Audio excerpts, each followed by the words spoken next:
3-4. Thank you, Mr. Chair. Friends and colleagues of the House, as a physician, I get to see one patient at a time, and hopefully I impact it for the beneficial side.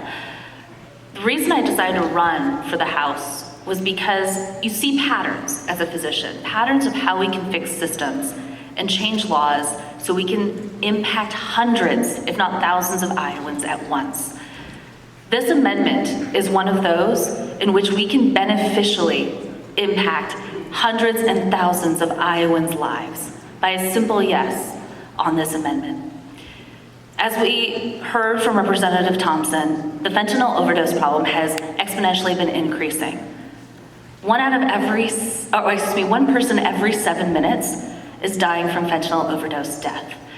In the 112 minutes we've been sitting here debating the last so many bills, that's 16 people's lives because of fentanyl overdose.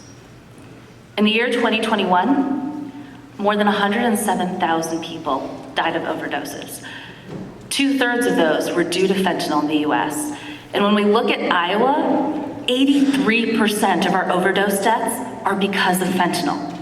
A problem that's growing every year. From 2020 to 2021, a 34% increase. A similar increase from 2021 to 2022, and we're expected for it to rise even more this upcoming year. This is a pressing problem, and we have to use every tool in our arsenal to save as many lives as we can. And that's why it's time that we legalize fentanyl test strips. Fentanyl test strips are a simple strip to use, very akin to a pregnancy test. It was actually made to mimic a pregnancy test in which somebody who is utilizing drugs can test to make sure that they are not accidentally ingesting fentanyl. This has saved hundreds of lives in other states, and it has the potential to do so here as well. A pilot study in North Carolina actually found that 83% of people would utilize fentanyl test strips if they were given the option. And of those 83%, 63% found that they actually had fentanyl in drugs that they thought did not have any in it. And those who utilized fentanyl test strips reported changing their behavior, not just in that moment, but their long-term drug use behavior for the better, 5 times more than those who had never been introduced to a fentanyl test strip.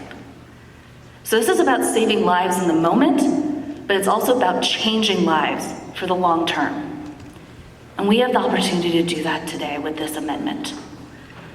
31 states in this country had passed bills similar to this before we even started session this year.